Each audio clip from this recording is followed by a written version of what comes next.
السالمونيلا أو حمى التيفويد هنشرحها النهاردة بالتفصيل الممل، وهنتكلم عن الطيفي والباراتيفي، وهنتكلم عن تحليل الفيدال وإزاي بنشتغله جوه المعمل، والطرق المختلفة اللي بنشتغل بيها تحليل الفيدال، وهنشرح طريقة التيوب الأنابيب بالتفصيل الممل.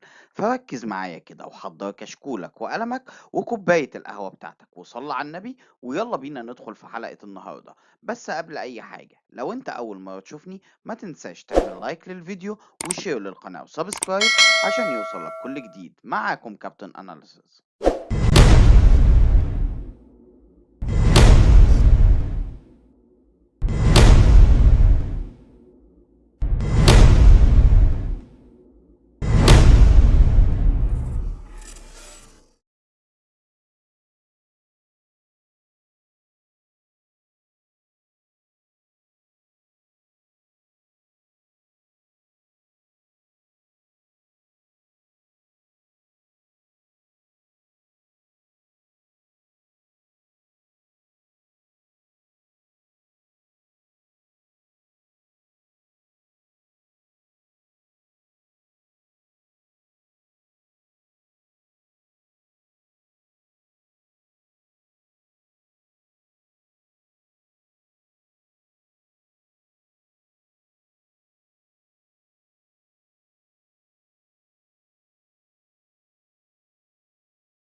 ركز في كل كلمة هنشرحها. أنا عندي بكتيريا اسمها السالمونيلا. السالمونيلا دي بتسبب لي التيفويد فيفر أو حمى التيفود. بكتيريا السالمونيلا بتتميز إنها جرام نيجاتيف، وبالتالي هيكون عندها أو أنتيجين، والأو أنتيجين ده هيكون موجود في السيل وول. كمان البكتيريا دي بتتميز إنها موتايل، وبالتالي عندها اتش أنتيجين. الاتش أنتيجين ده اللي هو الفلاجيلا. نتيجة لوجود الأو أنتيجين والاتش أنتيجين اتقسمت السالمونيلا لأكتر من 2400 سيرو جروب، ونتيجة لوجود ال H antigen ده بالذات اتقسمت السالمونيلا لأكتر من نوع من السيروتايب. يا ترى ايه الفرق بين السيرو جروب والسيروتايب؟ قالك السيرو جروب أكبر من السيروتايب. يعني لو جيت قلت لك انت في الكلية في سنة تالتة، ده اسمه سيرو جروب. ولو قلت لك السنة دي عندك سيكشن كذا وكذا وكذا، ده اسمه سيروتايب. جميل. طيب، أنا عندي أنواع كتيرة جدا من السالمونيلا، أشهرهم الطيفي والباراتيفي. طيب، إحنا عشان نكشف عن وجود السالمونيلا بنعمل تحاليل كتيرة قوي، من ضمنها تحليل الفيدال تيست. الفيدال تيست مبني على طريقة الدايركت اجلوتينيشن. فركز معايا ويلا نتكلم عن الفيدال تيست بالتفصيل الممل. لما تفتح علبة الفيدال تيست هتلاقي فيها 4 محاليل مكتوب عليهم الآتي: طيفي O، طيفي H، بارا طيفي AH، بارا طيفي PH. لاحظت ايه في اللي انت شايفه؟ لاحظت اللي انت عندك O واحدة وعندك 3 H. طب يا ترى ليه عندي O واحدة وليه عندي 3 H؟ قالك بص، السالمونيلا دي انواع كتيرة جدا، تمام؟ كلهم متشابهين في الأو، وعشان كده انا اكتفيت ان اخد O واحدة. اما ال H بتكون موجودة من نوع للتاني بشكل مختلف، وبتعرفني السيروتايب، وعشان كده حطيت اكتر من H عندي موجودة في التحليل عشان افرق بين السالمونيلا الطيفي وسالمونيلا باراتيفي. جميل. يلا بينا نشوف هنشخص الطيفي والباراتيفي ازاي. فتحنا علبة التحليل ولقينا فيها ال4 محاليل اللي قلنا عليهم. تعال نشوف المحاليل دي بتتكون من ايه، الرياجنت ده. قالك الرياجنت عبارة عن محلول بيكون جواه لاتكس. يعني ايه كلمة لاتكس؟ قلنا معناها كرات صغيرة جدا بتكون كوتد، بتكون متغطية بكيلد سالمونيلا انتيجين. يبقى انت فهمت ايه؟ فهمت ان المحلول بتاعي بيكون فيه انتيجين، وبالتالي السيرم هيكون فيه انتي سالمونيلا انتي بودي. حلو الكلام. طيب لو الشخص ده مصاب والسيروم بتاعه فيه انتي بودي والانتيجين موجود في المحلول، فاول ما الانتيجين يشوف الانتي بودي يحصل ايه؟ قالك يحصل انتيجين انتي بودي كومبلكس، ومن هنا انت بتشوف الاجلوتينيشن او التلزن او التجمعات على الشريحه بتاعتك. جميل. طيب العينه اللي انا هشتغل بيها هتكون ايه؟ قالك هتكون سيروم، يفضل انها تكون فريش وتكون فري هيموليسيس. طب لو هي مش فريش، قالك هتجيب السيروم وتفصله وتحطه في التلاجة في درجة حرارة من 2 ل 8، ده ينفع تشتغل بيه لمدة 72 ساعة.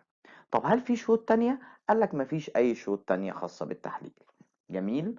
طيب أنا عندي كام طريقة أقدر أشتغل بيها تحليل الفيدال؟ قالك في 3 طرق: كواليتيتيف وكوانتيتيف وسيمي كوانتيتيف. حلو الكلام. قبل ما اشتغل التحليل الخاص بالفيدال هطلع الريجنت من التلاجة واسيبه على البنش مدة ربع ساعة عشان ياخد درجة حرارة الغرفة، وبعد كده اعمل له ميكس كويس. جميل. طيب وعينة الدم اللي انا سحبتها قالك لازم يحصل لها completely clotting، وبعد ما يحصل لها completely clotting اعمل لها centrifuge. حلو الكلام. طيب نكمل مع بعض. هنشرح مع بعض أول طريقة وهي الكواليتيتيف. يعني إيه كواليتيتيف؟ يعني بوزيتيف أو نيجاتيف، موجود ولا مش موجود. بكل بساطة هنجيب الشريحة الخاصة بالتحليل وأحط عليه 50 مايكرون من السيروم على 50 مايكرون من الرياجنت، يعني ايكوال فوليوم، نسب متساوية. وبعد كده أعمل ميكس وروتيشن، أعمل ميكس كويس وأقلب من دقيقة لدقيقتين. لو ظهر اجلوتينيشن تبقى بوزيتيف، ما ظهرش اجلوتينيشن تبقى نيجاتيف، زي ما انت شايف في الصورة قدامك بالظبط. في حالة انه كان بوزيتيف هروح اعمل يا اما سيمي كوانتيتيف يا اما كوانتيتيف، ودول هنشرحهم بالتفصيل الممل، فركز معايا. هنتكلم مع بعض عن السيمي كوانتيتيف، هشرحها لك بالتفصيل، بس ركز في الكلمتين دول. طريقة موجودة في معظم الشركات ولكنها غير دقيقة، والشركات كاتبة كده وقالت لك ما تستخدمهاش إلا في الحالات المستعجلة فقط، وما تعتمدش كمان على نتيجتها. الطريقة دي بتعتمد على إيه؟ إن أنا بقلل كمية السيروم ومثبت الرياجنت. ركز معايا. هات شريحة التيفويد. جميل. وحط نقطة من الرياجنت اللي هم 50 مايكرون، وحط 80 مايكرون من السيروم واعمل ميكس. لو طلعت بوزيتيف عيد الخطوة دي تاني، حط نقطة من الرياجنت بس المرة دي على 40 مايكرون من السيروم واعمل ميكس. لو طلعت بوزيتيف عيدها كمان مرة، حط نقطة من المحلول على 20 مايكرون من السيروم، وهكذا. جميل. طيب لما انت حطيت نقطة على 80 مايكرون قالك ده كان تتر 1/20، ولما حطيت نقطة على 40 مايكرون ده كان تتر 1/40، ولما حطيت نقطة على 20 مايكرون ده كان تتر 1/80، ولما حطيت نقطة على 10 مايكرون ده كان تتر 1/160، ولما حطيت نقطة على 5 مايكرون ده كان تتر 1/320. لو لاحظت اللي احنا عمالين نقلل الكميات نقلل الكميات لحد ما نوصل ل2.5، وهنا كمية السيروم مش هتكون دقيقة اللي انت ساحبها، وعشان كده الطريقة دي انا ما بحبهاش ولا يفضل الاعتماد عليها زي ما البامفلت قالت. طب مين الطريقة الأدق؟ قالك الطريقة الأدق لتشخيص التيفويد وهي الكوانتيتيف، فركز معايا لاني هشرحها بالتفصيل الممل. هنتكلم مع بعض عن الطريقة الأدق لتحليل الفيدال وهي طريقة الكوانتيتيف. الطريقة دي ليها اسم تاني وهو التيوب ميثود أو طريقة الأنابيب، فركز معايا. هتجيب أنبوبة فاضية وتحط فيها 1.9 ملي نورمال سلاين زائد 100 مايكرون من السيروم، واعمل ميكس كويس. الأنبوبة دي أصبحت تخفيف 1/20. جميل. بعد كده هتجيب 7 أنابيب وترقمهم، تكتب الأنبوبة 2 3 4 5 6 7. جميل. وهحط في كل أنبوبة 1 ملي من النورمال سلاين، وبعد كده هاخد من الأنبوبة اللي عملتها بتخفيف 1/20 1 ملي، أحطه في الأنبوبة رقم 2 واعمل ميكس كويس، واشيل 1 ملي من الميكس ده احطه في الانبوبة رقم 3 واعمل ميكس كويس، وهكذا. كده انا بعمل سيريال دايليوشن. لحد ما اوصل للانبوبة الاخيرة وهي الانبوبة رقم 7، واعمل ميكس كويس جدا، واجي شايل 1 ملي واتخلص منه. كده الأنبوبة رقم 1 1 ل20، والأنبوبة رقم 2 1 ل40، الأنبوبة رقم 3 1 ل80، الأنبوبة رقم 4 1 ل160، الأنبوبة رقم 5 1 ل320، الأنبوبة رقم 6 1 ل640، الأنبوبة رقم 7 1 ل1280. لما اشتغلت بطريقة الكواليتيتيف بوزيتيف او نيجاتيف، لقيته مثلا ايجابي في الاو بس، يبقى انا خلاص هكتفي بالانابيب اللي انا لسه محضرها. طب لو لقيته ايجابي في الاو والاتش، يبقى هحضر الانابيب زي ما شرحت لك، هحضر منها مجموعتين. طب لو لقيته في الاربعة، هحضر 4 مجموعات، يعني هحضر 28 انبوبة زي ما شرحت لك بالظبط. تعالى كده اشرح لك مثال بسيط على إيجابي في حالة واحدة وطبقه لو هو إيجابي في أكتر من حاجة. لقيته عندي إيجابي في الأو، يبقى أنا كده هحضر الأنابيب بتاعتي وهشتغل من الأنبوبة رقم 3 للأنبوبة رقم 7. هحط في الأنبوبة 3 دروب من محلول الأو، وفي الأنبوبة 4 دروب من محلول الأو. كل أنبوبة دروب لحد ما أوصل للأنبوبة 7 وأحط فيها دروب، واعمل ميكس كويس جدا واغطي الانبوبه، واعمل لها انكيوبيشن لمده 18 ساعه. لو ظهر عندي في القاع بريسبتيشن، ده معناه ان في اجلوتينيشن، الانتي بودي مسك في الانتيجين وحصل انتيجين انتي بودي كومبلكس، وده معناه ان التحليل ايجابي. اما لو ما ظهرش الاجلوتينيشن في الانبوبه، ده معناه ان التحليل بتاعي سلبي. طبعا انت هتشتغل على الاو والاتش والاي والبي، هتشوف مين الايجابي وتعمل طريقة الانابيب دي. تعال اقول لك شوية ملاحظات مهمة جدا.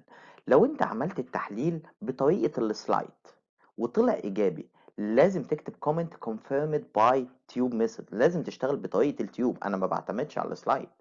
ثانيا، التيفويد واحد من الأمراض الإنديميك المتوطنة في مصر، وبالتالي امتى أقول للمريض أنت مصاب بالتيفويد؟ لو النتيجة عندي أعلى من 1/80 التتر بتاعي. جميل. الاعتماد على الفيدال تيست في التشخيص بس خاطئ، ولكن لازم الطبيب المعالج يشوف الأعراض على المريض. وجود الأو بوزيتيف ده معناه إصابة حديثة ريسنت، بتظهر بسرعة وبتختفي بسرعة. طيب، وجود ال H بوزيتيف ده معناه ان عندي انفكشن وبتكون اولد. جميل. طب لو لقيت ال O وال H بوزيتيف، هنا انا عندي اصابة حديثة. طيب، لو لقيت ال O بوزيتيف والتلاتة H بوزيتيف، هنا معناه ان المريض ده واخد تطعيم. طيب، لو لقيت ال O نيجاتيف وال H بوزيتيف، هنا انا عندي اولد انفكشن. طيب، لو لقيت الاو نيجاتيف والتلاتة اتش بوزيتيف، هنا معناه ان المريض ده واخد تطعيم بس من فترة طويلة، يعني عندي اولد فاكسينيشن. جميل. نكمل مع بعض. بعد كل الدوخة اللي حصلت دي، يا ترى تحليل الفيدال تحليل كويس اعتمد عليه ولا لا؟ قالك للأسف هو تحليل غير دقيق. بعد كل اللي انا شرحته ده، طبعا بيديني ساعات فولس بوزيتيف وساعات فولس نيجاتيف. امتى يديني فولس بوزيتيف؟ قال لك في حالة الكروس رياكشن انتي بودي، ممكن يحصل تداخل للأجسام المضادة. كمان في حالة الفاكسينيشن التطعيم. طب وامتى يحصل عندي فولس نيجاتيف؟ قال لك أول حاجة لو المريض ده تعب فأخد مضاد حيوي، المضاد الحيوي هيقلل نسبة الأنتيجين، وبالتالي هتقل نسبة الأنتي بودي في الجسم، وبالتالي يديني فولس نيجاتيف. كمان قال لك في حاجة اسمها the best time of collection sample، الوقت الامثل لجمع العينه. تحاليل السيرولوجي بشكل عام او تحاليل الانتي بودي انتيجين دي بتحتاج اللي انت تعملها بعد من 7 ل 14 يوم من الاصابه. طب ليه الفتره دي؟ قالك عشان توصل الانتي بودي لقمتها في الدم، وعشان كده احنا بنعمل تحليل الفيدال تيست امتى؟ في الاسبوع الثاني من الاصابه. دي كانت حلقه النهارده في الفيدال تيست. اتمنى الحلقه تكون مفيده، ولو عجبتك الحلقه ما تنساش تعمل لايك للفيديو، شير للقناه وسبسكرايب عشان يوصلك كل جديد. كان معاكم كابتن اناليسيس.